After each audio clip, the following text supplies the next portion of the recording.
নমস্কার বন্ধুরা, শ্রাবণী রান্নাঘরে আপনাদের সবাইকে স্বাগত জানিয়ে আমি আবারও একটা রান্নার ভিডিও নিয়ে আপনাদের সামনে চলে এসেছি। আজকের আমি আপনাদের করে দেখাবো গাজরের সন্দেশ। আর কত অল্প উপকরণ দিয়ে এই গাজরের সন্দেশ বানানো যায় সেটা আপনারা একবার দেখে নিন। গাজরের সন্দেশ বানানোর জন্য দেখুন, প্রথমে আমি গ্যাসটা অন করে নিয়েছি আর তার মধ্যে কড়াই বসিয়ে দিয়েছি। এইবারে আমি এর মধ্যে দেব জল দেব, তার কারণ এখানে আমি গাজর রেখেছি প্রায় 250 গ্রামের মতো। দেখুন, গাজরটা আমার ছোট ছোট করে টুকরো করে রাখা আছে। সেই গাজরগুলো আমি এর মধ্যে দিয়ে আগে ভালো করে সেদ্ধ করে নেব। গাজরগুলো কিন্তু আমায় প্রথমে খুব ভালো করে সেদ্ধ করে নিতে হবে। আমি এর মধ্যে আর কিছু দেব না। এইবারে আমি এটাকে গ্যাসটাকে মিডিয়ামে রেখে ভালোভাবে গাজরটাকে সেদ্ধ করে নেব। দেখুন বন্ধুরা, গাজরগুলো আমার সেদ্ধ হয়ে গেছে। এইবারে আমি গাজরগুলোকে নামিয়ে একটু ঠান্ডা করে নেব। দেখুন বন্ধুরা, গাজরটা আমি তুলে ঠান্ডা করে নিয়েছি।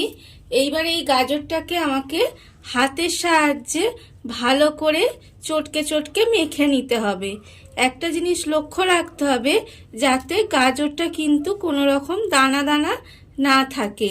এইভাবে হাত দিয়ে আপনারা কিন্তু চটকে চটকে গাজরটাকে মেখে নিতে পারেন, বা এক কাজ করতে পারেন, এটা আপনারা মিক্সির মধ্যে দিয়ে পেস্টও বানিয়ে নিতে পারেন। দেখুন বন্ধুরা, গাজরটা আমি ভালোভাবে মেখে নিয়েছি আর আপনারা দেখতেই পাচ্ছেন এর মধ্যে কোনো রকম বড় দানা নেই। আমি ভালোভাবে গাজরটাকে মেখে নিয়েছি। এইবারে আমি আবারও গ্যাসটা অন করে দেব আর তার মধ্যে আমি কড়া বসিয়ে দিয়েছি। এবারে আমি এর মধ্যে দেব ঘি। প্রথমে আমি কড়ার মধ্যে প্রায় হাফ চামচের মতো ঘি দিয়ে দেব। ঘিটা এবার আমাকে একটু গরম হতে দিতে হবে। দেখুন আপনারা, ঘিটা আমার গরম হয়ে গেছে। এইবারে আমি যে গাজরটা এখানে চটকে রেখেছিলাম সেই গাজরটা আমি এই ঘিয়ের মধ্যে প্রথমে দিয়ে দেব।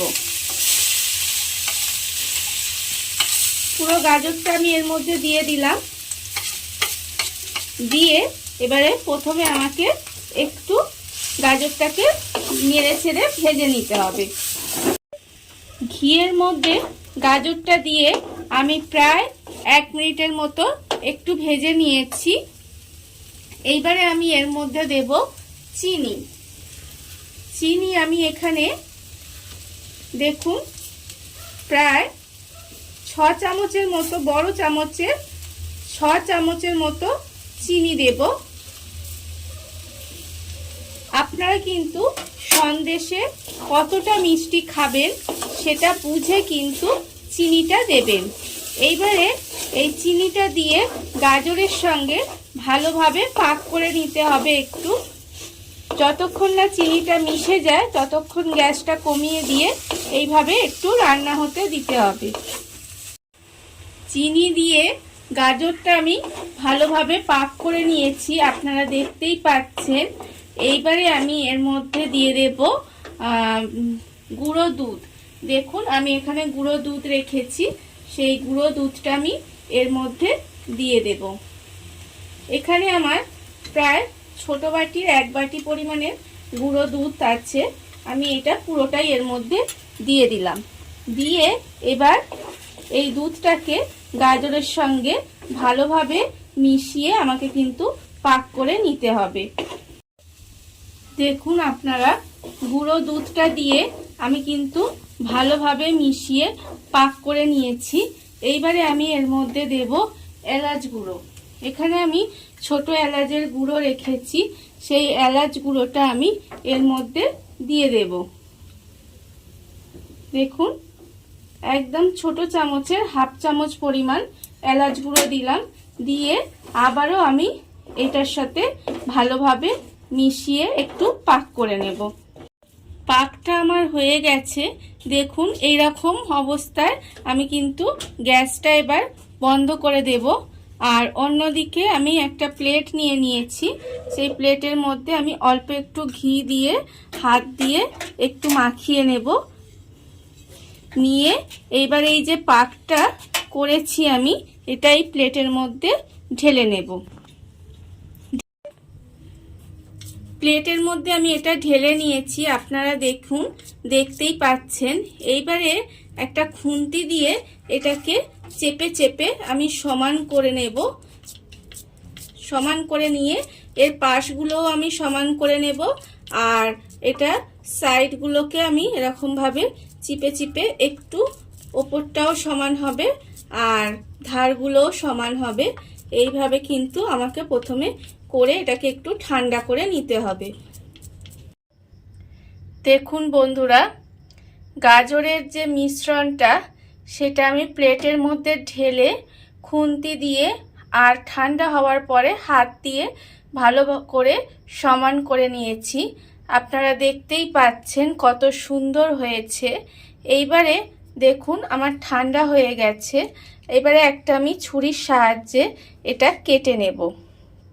এটা চাইলে আপনারা চৌকো করেও কাটতে পারেন অথবা বরফি আকারেও কেটে নিতে পারেন, সেটা আপনাদের ইচ্ছা মতো আপনারা কেটে নেবেন। আমি এটা চৌকো করেই কাটছি। এইভাবে আমি কিন্তু এটা কেটে নেব। দেখুন আপনারা, ছুরির সাহায্যে আমি এটা চৌকো শেপে কেটে নিয়েছি। এইবারে ছুরি দিয়েই আস্তে আস্তে এটাকে আমি তুলে নেব। আপনারা দেখুন, এইভাবে আস্তে আস্তে কিন্তু আমি একটা একটা করে সন্দেশ তুলে নেব। এই দেখুন, আস্তে খুব সাবধানে, কারণ এটা নরম আছে, যাতে ভেঙে না যায়, সেই জন্য আমাকে আস্তে আস্তে সন্দেশগুলোকে তুলে নেব। দেখুন বন্ধুরা, সন্দেশগুলো আমি কেটে সুন্দর করে সাজিয়ে নিয়েছি। আপনারা দেখতেই পাচ্ছেন কত সুন্দর সন্দেশগুলো তৈরি হয়ে গেছে। কত অল্প উপকরণ দিয়ে কত অল্প সময় গাজরের সন্দেশ আমার রেডি হয়ে গেছে। আপনাদের এই ভিডিওটা যদি ভালো লেগে থাকে তাহলে লাইক করবেন, কমেন্ট করবেন আর সাবস্ক্রাইব করবেন আমার চ্যানেলকে। আজ এই পর্যন্ত, নমস্কার।